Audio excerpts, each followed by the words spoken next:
Hi, I'm Donna, host of the Better to Burnout podcast. DM Needham is my pen name that I use for writing my books in the Better to Burnout series. The reason I decided to call this the Better To podcast, besides the fact that that's my series name, is the fact that back in December I was posed a question about fear, and I chose the topic of fear of dealing with a terminally ill person. When my husband and I first got together, he tried pushing me away, chasing me away, telling me he wasn't healthy and he would have problems and he wasn't going to live that long. Fortunately, I had him for 16 years. However, I told him when he was trying to chase me away that it was better to love him and lose him than never to have loved at all. Yes, I know it's cliche. But after that podcast in December, I started indexing better too. And after the sixth page on Google, I stopped because there's so many iterations of it, including somebody that wrote, "It's better to be single and flirt than to be tied down." So, on that note, I decided, you know what? What if I took a moment in someone's life and said, "Hey, let's examine that. And let me ask you, was it better to have done this or do you regret it? And let's explore." In all fairness, that's putting a person on the spot, and I will be doing that. But in all fairness, as I said, it would be best if I did it first. So I sat here and I thought of many things I could analyze. And I decided to dig deep because this year is 30 years. Or actually, it's 30 years since my mom passed it this November. And there's a story to it. And if my story can help somebody else analyze and figure things out, then it's worth telling. So, what I want to explore today started back in 1985.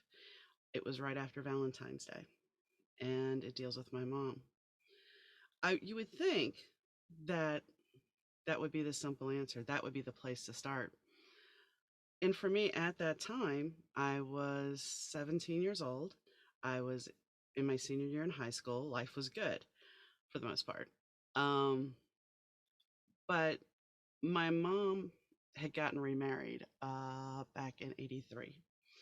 And she thought this person loved her emphatically, and we were going to have this Brady Bunch life, and everything was going to be perfect. So they had been together a little bit over a year and a half, almost 2 years. And Valentine's Day rolled around. So Valentine's Day rolls around, and things seem okay, at least at our house, for the most part. My stepbrother is living with us, which that was fine. We got along great. But somehow around this time, I don't know how many days after this was, after Valentine's Day it was, but my mom, and I've done some writing about this too. So, I mean, there are blog posts out there, but, um, so my mom and my stepfather had a fight, pretty bad fight actually. And there was a lot of screaming, a lot of yelling. And it's like, you realize there's certain highlights that you remember. So my mom was yelling at my stepfather. At the time, I wasn't fully sure why. Um, she ripped open a bag of candy hearts, those little conversation hearts, and threw them at him.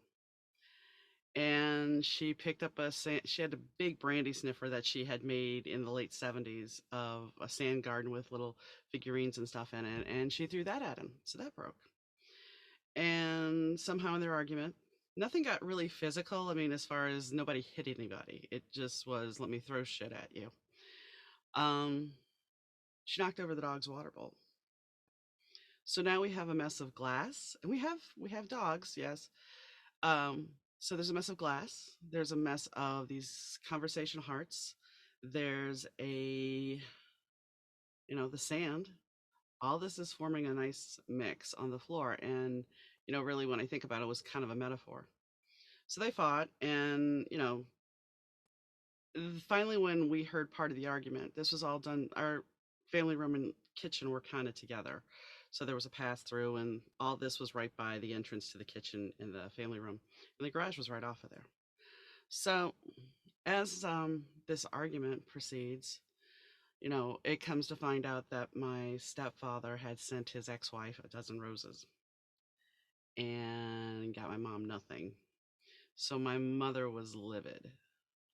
Now, there's some history about my mom that at the time, I didn't know. And it's funny because I was having a discussion with somebody the other day about the fact that when you're living things, you don't recognize certain aspects of a person as abuse. You just live it. That's your life. You don't realize that they're abusive. And I mean, we're not here to talk about that, but it's the fact that you don't recognize this. So at 17, this is the norm. I mean, my mom eventually would be diagnosed after her death in per conversations with people in the professional industry as bipolar. And I've done a lot of analyzing and thinking about things, and she had a lot of issues. And I don't fault her because she never got the help. But I digress. Anyway, so she's living, and they went in their bedroom, which was common, and they're arguing. And apparently, she took some medication. Things quieted down, and medication. I'm not meaning medication for her problem because she wasn't taking any medication for that. She just took some pills. So I started cleaning up the mess. My stepbrother, and I were kind of mortified at what was going on. We didn't know what to do, what to say. I mean, what do? You turn the TV on, you sit there after the mess is cleaned up. I fixed dinner for us, and that was about it. My stepfather came out. He didn't say much. He's like, "Oh, everything's fine." Okay, fine. So he went back in the room, and my stepbrother and I spent the evening watching TV and trying to be okay. Also, at this point, before they went into the bedroom, my mother gave me a letter and she gave Roger a card, and it was basically a goodbye letter. Which this is unnerving. This is unnerving, and then the stepfather to come out and tell you, "Oh, everything's fine." So go to bed. You know, I'm 17. I'm trying to process all this. I don't understand what's going on. Really, I don't. And I know you would think at 17 you should know these things, but I didn't. So the next morning, my mom gets up, and I had hurt myself earlier that year at school, and or the year before. It was actually the year before, and I had some Tylenol 3 in my medicine cabinet, and my mom raided my medicine cabinet. She she took that, and God knows what else she took prior to that, and she went in the bedroom again, and then she came out of the bedroom, and she got in her car, but the garage door closed, and she went to start the car. And I'm pleading with her. I'm like, "Mom, don't do this. Mom, just don't do this. Whatever, nothing is worth doing. Your life matters. Don't do this." And she looked at me, and she's just like, "Just go away." I'm like, "No." I said, "I'm going to call the paramedics to come get you." And she said, "If you save me, I'll never forgive you." So I had to make a decision at 17 to have my mother hate me or save her life. And that's my moment, at least here today, that I want to discuss. Was it better to have made that phone call than not? I'll examine that in a minute. So I did make the phone call. I made the phone call, and she got out of the car when I made the phone call, and she went in the living room. And by the time the paramedics got there and the police, she was in the formal living room, and she's nearly passing out. So of course all the neighbors are out. Um, they're trying to keep my mom lucid. They're trying to talk to her. They load her into the ambulance, and I tell my stepfather to go. Roger and I will be there shortly. Um, at 17, to be able to know that I had to do this, I had to grab my stepfather, I had to lock up the house. I had to make sure all this stuff was done. I don't know how I did it. I really don't. But looking back at me at 17, I was pretty strong. And that's something my mom wanted. Anyway, so we walk out the house, and of course, all the neighbors are there. My mom's already been taken away, and one of the neighbors has the nerve to come over and say, "So, what's wrong with your mom?" Okay, so this is the 80s. This is the 80s. And the last thing you're going to say, this is the early 80s at that. Like I said, 1985, so mid. But the last thing you want to do is tell somebody because, there's a stigma. There's a stigma so bad that, it, you know, if I say that my mom tried to kill herself, how do you tell people that? How do you deal with that? So in the split second, I just looked up and said, "Oh, my mom had a reaction to something. She had some kind of bug or virus, and she was throwing up. So, they're taking her to the hospital because she wasn't feeling good." It makes no sense. And do I regret saying that? Yeah, but also it was none of their business. So anyway, so we rush to the hospital. We drive to the hospital, and she gets there before us, of course. And when I see my stepfather, he's out in the waiting area. And it's an hour or so before they actually let us see her. And when we do see her, she's been intubated. She has black all around her mouth from where they pumped her stomach. And they tell us we're not sure. We're not sure if she's going to make it. Okay. And seeing her in that position was terrifying. Like I said, I'm 17. All of a sudden, my mom and I weren't besties, but seeing her hooked up to that machine and the black around, I will always remember that black around her mouth. And it's, it's something that rips at you, it tears at you because this is somebody that is supposed to love you, that's supposed to be there for you. And for lack of a better way to put it, they basically said, "Fuck you." So at least at 17, this is how you interpret it. You can't figure out what the hell's going on. Why would she do this? Why would a man make her do this? So she was in a coma for 3 days. When she came to, of course, they put her in a psychiatric ward. You would hope you would hope that the doctors would recognize that there was a problem here, that there was a situation that she needed to continue with mental health hygiene, that she needed a therapist. No. And she was damn proud of the fact that she conned the doctors. She was like, "Oh, I told him I was burned out. Everything's fine. Everything's good." And, there you go. So she got out. She was fine. That's what they said. And she wasn't. She wasn't. And then she proceeded to add insult to injury because when she did talk about this, which wasn't very often, but when she did talk about this, she proceeded to tell everybody how my stepfather saved her. I didn't. He did. And looking back, I think she needed to hear that. I think she needed to hear that he saved her for her mental status. And the fact is, he didn't show up until the first paramedics pulled in the driveway. When the paramedics pulled in the driveway, he came out of the room before they entered the house. So, in her mind, he saved her. So, now, here comes the question. Do I regret saving her? Ultimately, in 1991, in November of 1991, she ended up completing her mission. And there was a long road to get there between her and I. A long road of her threatening, I can't tell you how many times she was going to do it. And she would, "I'm going to kill myself." Okay. Why? And you'd have the conversation and you talk to her and you'd go, "Okay, this is not worth it."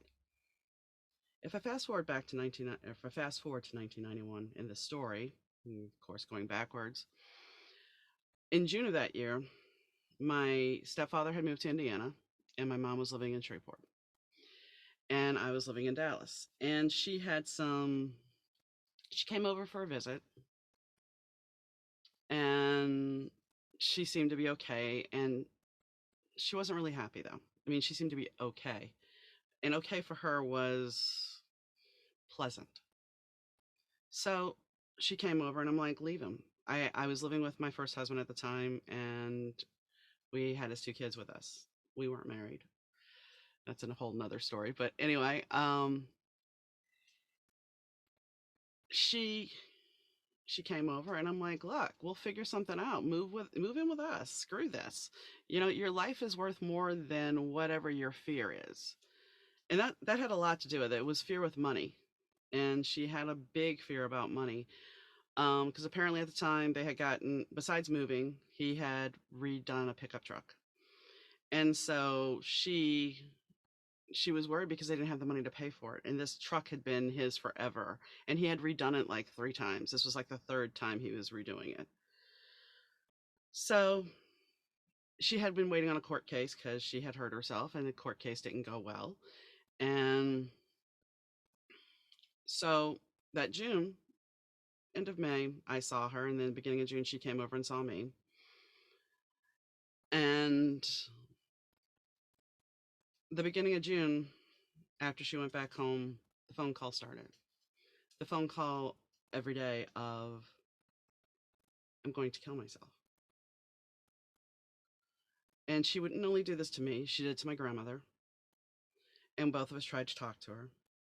I took it upon calling my stepfather's job and talking to the dispatch to tell them I needed to talk to him. That way, when she moved, or even before she moved, he could get her help. Because there was nothing really I could do at that time. Nobody was going to listen to me. So I called him. I told him she needed help. I told him what she was threatening. She continued to do this. There was one time when 2 days passed and we didn't hear a call. My grandmother and I were panicked because did she actually do this? So then, near the end of June, she made a call that was tantamount to mental cruelty for what she wanted me to do. And that was, you know, people would say there's no way somebody could ever do this. But my mother, who was very much the neatnik, um, she called me and she says, I want you to come over from Dallas and I want you to come in the master bedroom and walk into the bathroom and you'll find me in the standing shower. I'm going to shoot myself in the head. And that way it won't be so much messy. It'll be all contained in the shower. But I need you to come find me. And I remember thinking, this is insane. This is preposterous. How the hell could you do this? And so I said to her, I said, if you loved me, you wouldn't ask me to do this. If you loved me, you wouldn't leave me scarred like this. And she was quiet for a minute. And then she said, yeah, I guess you're right. I guess you're right. I shouldn't ask you to do that. I'll ask one of the neighbors. So I talked to my husband. He's like, oh, don't worry about it. She's just blowing smoke. She's just, she's not going to do it. Okay. And at that point, I was, I've been traumatized for almost a month now, every day of hearing this. And you, as panicked as you are initially, you start to get worn down and desensitized, and you're just like, how do I deal with this? So fast forward, she apparently did shoot the bookcase, and she went to shoot herself in the head in the living room, and she shot a bookcase because there was evidence of a bullet hole in a bookcase. And she told me that she lost her hearing in one ear because of it. So then everything seems fine. She moves to Indiana. Everything seems fine. I'm planning my wedding. She's all excited about my wedding, talking about my wedding and everything else. And then one day in November, the beginning of November, she calls and she talks to me and she tells me how she can't take it anymore. And I'm trying to get her help. I'm trying to talk her down again. As always, I'm telling her, look, don't do this. I love you. I need you. Grandma needs you. You can leave the son of a bitch. You don't need to stay. You can have a different life. This being said, at the time, my stepfather had given her an allowance of $5 a week. So he was manipulating her in a way. I mean, I hate to say it, but I warned him that she was capable of this. And, well, she ended up calling my grandmother after me, and she talked to her, and then she called me back. And the very last thing my mother ever said to me besides "I love you" was to have a nice wedding. I got off the phone with her and I kept trying to call, and I never got through. Never ever did I get through. And I called my husband and I told him, he's like, "Oh, don't worry about it. She'll be fine." Mind you, I'm in Dallas and she's in Indiana. I keep trying to call her phone, nothing. So then he comes home and I just know at my core that this time it's different. This time it's for real. And, I talked to my grandmother and she's beside herself and she's got a freaking heart problem. So this is not good for her. So my mom, the next morning I receive a call. I had woken up, things seemed okay. And I mean, I can remember exactly that day because I went to rewind a VHS tape that I had taped the night before, and the girls were in their room playing. We had already eaten, and the phone rang, and I turned the TV off and I turned the tape off because I knew.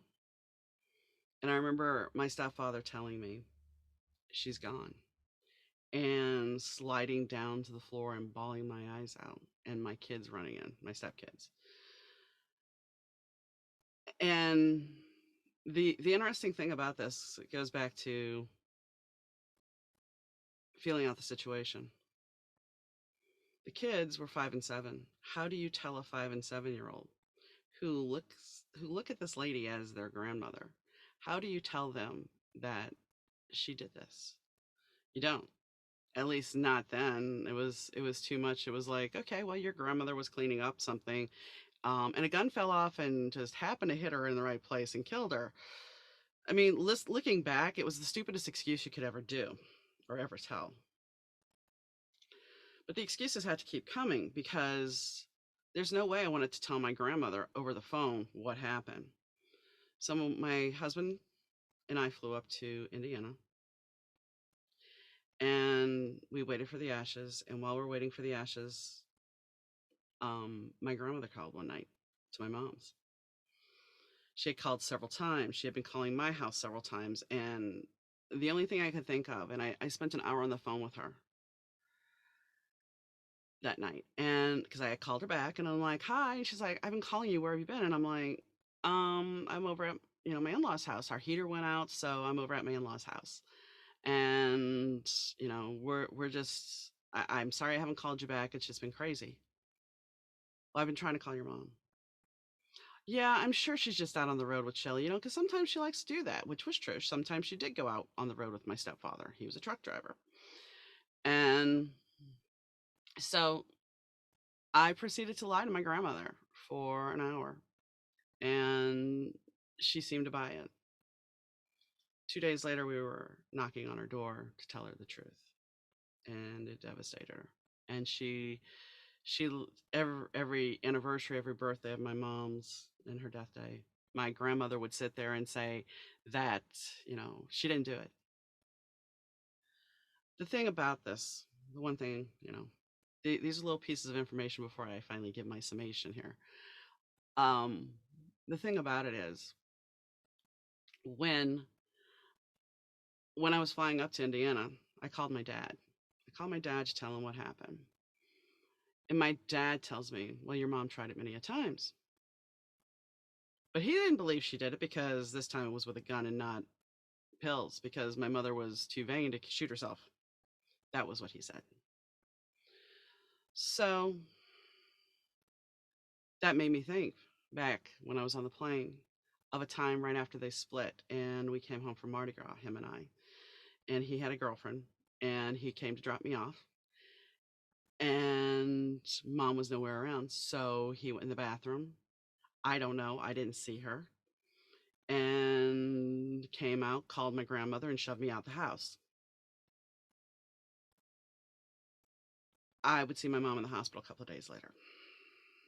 So I know he didn't lie about that. So I think my mom had this. This was a mission, whether she had postpartum and was never diagnosed and it just blossomed. I don't know. She had me when she was 18 years old, almost 19. So actually, she was 19. Um, I don't know. I mean, I can't go back and analyze her. You know, she when I sit there and look at her parents, my grandparents weren't the same people that were her parents. At least my grandmother wasn't. I'm pretty sure. But my grandfather was a drinker. He was not there for her. I don't know what happened to her. And you know, after 30 years, I can finally sit here and look at it and go, well, you know, she is the sum of all things she went through. She is that person that experienced her own life. I mean, those her lessons made her who she is. So when I pose the question to myself, knowing all these little puzzle pieces, would I do I regret my choice of saving her, because ultimately she ended up doing it anyway. And during that time period, we didn't necessarily have the best relationship. And my answer would be yes. I no. My answer would be no. I don't regret saving her. Would I have liked to have had a better relationship with her? Yes. Would I have hoped she would have gotten better mental health care? Yes. The reason I don't regret saving her, I mean, I know some people are like, well, you said yes initially. I would say yes because she wouldn't have had to have those 8 years of suffering of the head games. But in all honesty, if I look at it from my perspective, if if I would not have made that call and I would have let my mom die when she was when I was 17, my life would have completely changed. I wouldn't be the person that's sitting here right now in front of you in my closet, because that's really what's behind me. Um, I would not have experienced everything because I chose to make that decision. I helped her live. I helped her have a little bit longer life. Do I wish she would have lived longer than 1991? Sure. Would it have been nice to have my mom around, even if we didn't have the best relationship? Yeah, it would have. But the fact of the matter is, the relationship had a shelf life, like most do. I don't regret saving her. And if I really step back and look at it, if I didn't make that phone call, and this is one thing about, you know, we can say the butterfly effect or whatever. If I hadn't made that phone call to save her, I wouldn't have done half the things in my life. I most likely would have went back to New Orleans. And going back to New Orleans would have completely changed my life. Because I saved her, a friend and I won a trip to Live Aid. Because we won the trip to Live Aid, I met one of my first roommates, and I moved in with her, moved out of my house. Because I chose to save her, I continue to grow as a person. I had the gumption to move to Dallas to explore my life. I've moved several places. And I go back to, and I found this letter several times over. At freshman orientation at my all girl Catholic high school, Archbishop Blank, which no longer exists, um, she had to write me a letter for freshman orientation. Everybody's parents had to. My dad didn't, but my mom did. And the basic principle of the letter, the very end statement of what this letter was, you know, that she believed in me, that I could do things because I was strong. And she said, I may not be the mother you need or want, but I want you to be a strong woman. And looking at my life and a lot of things that I've gone through, which I'm not going to sit here and play victim, because everything that I've gone through and experienced in my life has made me who I am. And I've had people go, oh my gosh, no, it's just my life. And I'm thankful in a way to have had her, because she made me stronger. Would it have been nice to, am I envious of people that have relationships with their mom, that they're their best friend? Sure. Sure, because that is something special. But in the same token, when I watched my husband die last year, as freaked out as I was and everything, and as upset as I was and terrified, and I still have my moments, I knew I'd make it through. I knew I wouldn't let the grief overcome me, and I wouldn't let it dictate my life. When my mom died, I was a mom with two small kids. And my dad was dating somebody, and my dad fell off the wagon, and she ended up shooting herself in the stomach. And he didn't tell me, she told me. She did it like 3 months after my mom did it. So it it became a very, very murky time, because it's like, why would you do this? And part of it was because she wanted my dad's attention, because my dad was already stepping out and my dad moved on with somebody else. So she figured if she did this, then she could get his attention.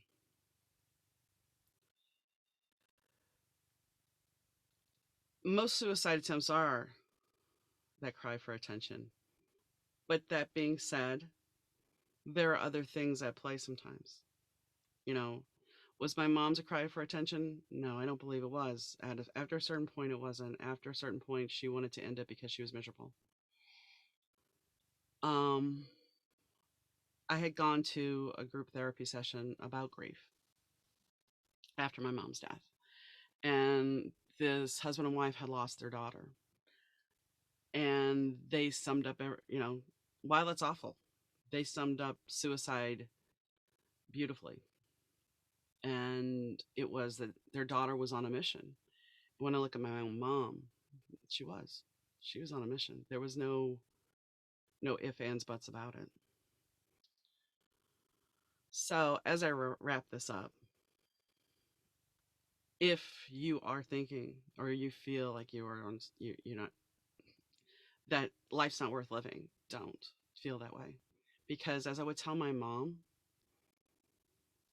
every day life changes, and you have to find a way to keep going. You have to find a way to push through if you can, because you don't know what may come along the next day. You know, um, there was a time when, not too long ago, that I was put on Cymbalta for fibromyalgia, and I was on it for a couple of days, and I started having these really dark thoughts. I had these thoughts of um, that I wasn't worthy, that my husband would be better off without me. And after 2 days of this and really thinking about it, I'm crying, and I told John, and it dawned on me that this wasn't me. This was the medication. So if you're on medication, I mean, my husband was on some medication for neuropathy, and he started having dark thoughts. And sure enough, the medication had a black box warning. If you're having these thoughts and you know that this is foreign to you, and you feel like you're drowning, and you feel like you're overwhelmed, reach out to somebody. I don't care who it is. Suicide is something serious. And while we all have our moments of darkness, everybody does. I mean, when I was 19, I did. I was not suicidal, but I felt like everybody had killed me because life just was so dark. But if you ever get to that point, know that there are people that care. You know, the process of losing my husband this past year with COVID, it's been a very solitary thing. I've had a couple of friends that have been by my side. I mean, not physically, but I can reach out and call them. And those few friends, they're important to me because they let me talk, they let me share, and they've helped me get through this. And the one thing I would say to anybody that is experiencing, whether it's grief, loss, or you even feel like, life isn't worth living, that, oh my gosh, my finances are so screwed that, life isn't, that was my mom a lot too, that life is not worth living because money. Here's the thing. Do you have your health? Do you have people that care about you? Money it's a nice thing. Don't get me wrong. It's a nice thing, but don't let it rule you. Appreciate the people you have, appreciate your health, appreciate your body, appreciate the sun in the sky. I mean, I was married to a man who was legally blind, and coming home, I could see the sunsets, the beautiful colored sunsets, and he couldn't. He couldn't see so many things. And my dad now can't hear. So appreciate what you have, because you never know when what you have isn't going to be there. But appreciate the people in your life too, because honestly, so what if he broke up with you or she broke up with you? There's always other fish in the sea. It doesn't matter. Own yourself. Own own your happiness. I'm not saying, and I don't want people to misconstrue this. I'm not saying that depression isn't real, because it is. It's very real. Anxiety is very real. But find a way to work through it. I'm not going to say it's all going to be, beer and Skittles or whatever. Anyway, who would eat beer and Skittles? That just sounds nasty. But anyway, you you can have another day, a better day. If you would have told me, if I could go back and tell that 17-year-old self that your mom's going to do it anyway, the only reason I would do that is to prepare her. So when the phone calls start, she understands. So she can do what she needs to do. I wish I could have saved her, but I couldn't. And with that statement, there is a lot of guilt tied to that. At least there used to be. So whether you're a survivor or somebody who's done it, if you're a survivor, you understand that, the guilt and how you feel helpless. But after a certain point, it heals. And if you're in a dark place, reach out.